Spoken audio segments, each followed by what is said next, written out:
It is business. And I used to use the word that this is merchandise. It is the god of mammon. It is business. It is merchandise. They are merchandising on you.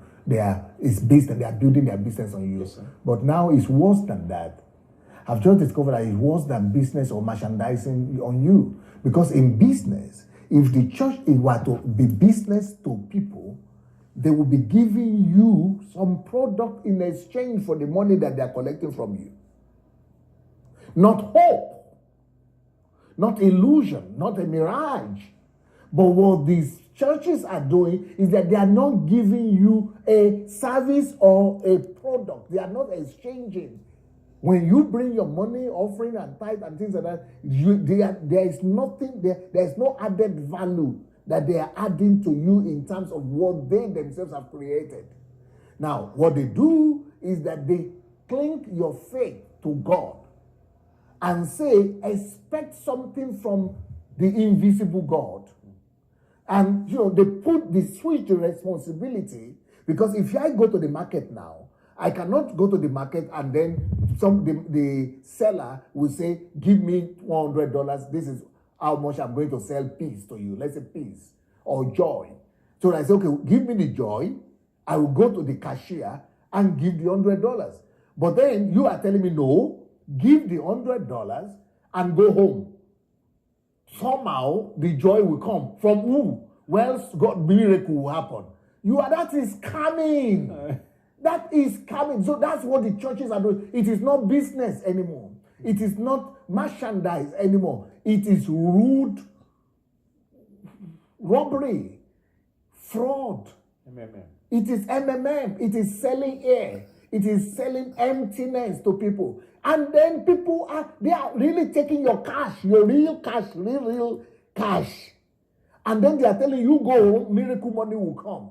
God will do it. Something will do a miracle. Will you go to a shop for a car, to buy a car, pay the money for the car, and then somebody will tell you, hope, when will it come? Well, just hope, just believe.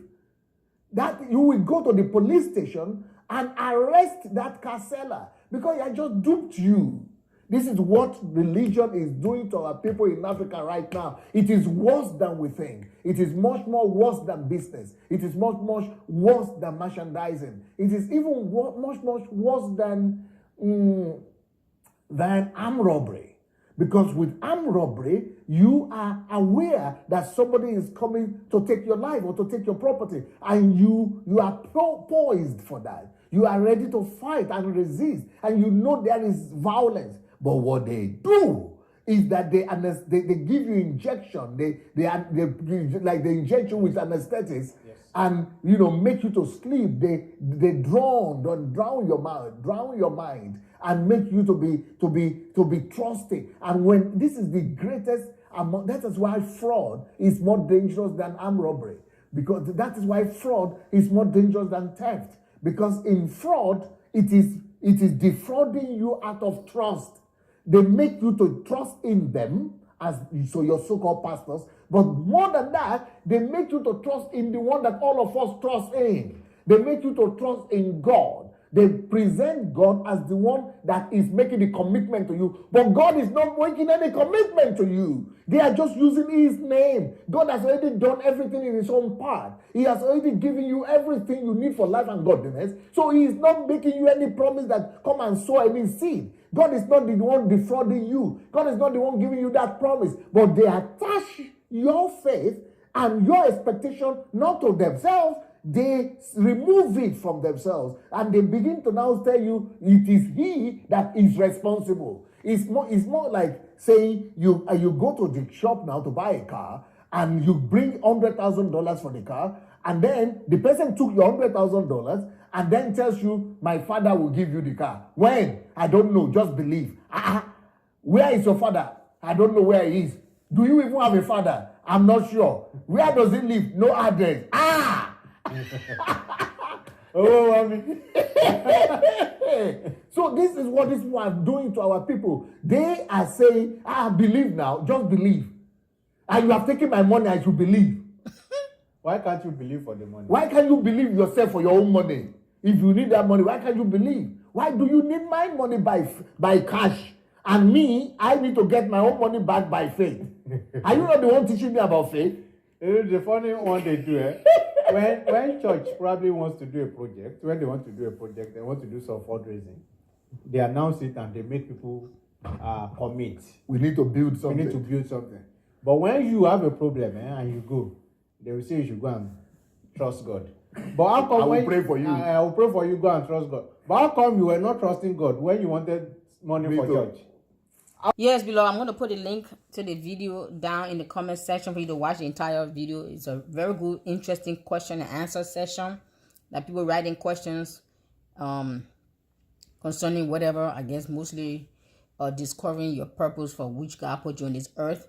But I just want to add my 2 cents as I always do. I agree with everything he's saying.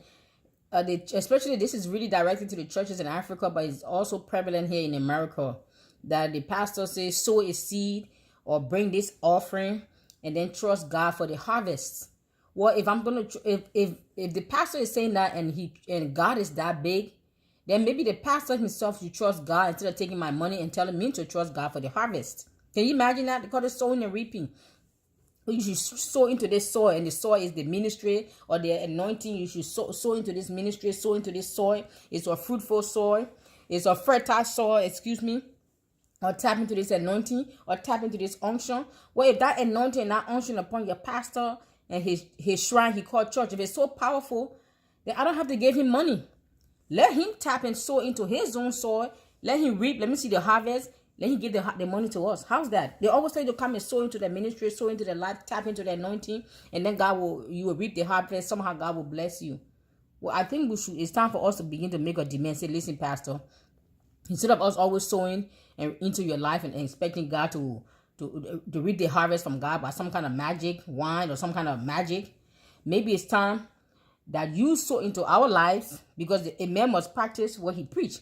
So it's time for us to begin to protest and tell the pastor, maybe pastor, all these years we have sow. Some of us have sown our houses, our ministry, our children, you have sown yourself out of a marriage, out of a job, out of a house, out of a career, out of a business. You have sown yourself out of your mind, and nothing came back. And they'll keep telling you haven't sown enough or you don't have enough faith. You sow yourself out pretty much out of life. It's time for us to begin to go to this pastor and make a demand, protest. Say, listen, pastor, all these years we have sown, we didn't reap anything. So it's time for you to sow into us, and let the same God who you told us we should trust to reap the harvest from sowing into you. It is time for pastor to sow into us. Let him wait on God to reap the harvest. Isn't it time? I mean, a man must practice what he preached now. So it's time for you guys to go to your pastor and make a demand. Pastor, I have a need. So it's time for you to sow a seed in my life and trust God to bless you. Because that's how they preach. That if you got a need, sow to the man of God and God will bless you. What man of God, look here. The church got a need. So it's time for you to sow into the church life. I mean the bride. I don't mean the physical being the church, the bride. It's time for the pastors, the so-called men of God. It's time for you to sow into the lives of the people who you are deceived all these years. And now you go and trust God to reap the harvest. You go and trust God to bless you. Ain't it? Most of the Pentecostal, if not all of the Pentecostal churches in Africa, they have bankrupted the continent. Now it's time for the continent to bankrupt them. It is time for an uprising. Don't come and step to my page and talk your nonsense with your religious brainwash mentality. Talk about touch not God's anointed. It's not going to work. Nobody's interested in your nonsense. Touch not God's anointed. Stop it. You sound like a broken record. You sound like a child who don't even have any brains. Don't touch not. Do you have anything else to say? Have you even read our scriptures in this context? Or you just repeating what your pastor, your God-called pastor told you? Stop it. Don't touch not God. Don't touch me. I'm God's anointed. We are all God's anointed, but you don't know who you are, so I will tell you who I am. I'm God's anointed, so you better not touch me. Thank you. Bye-bye.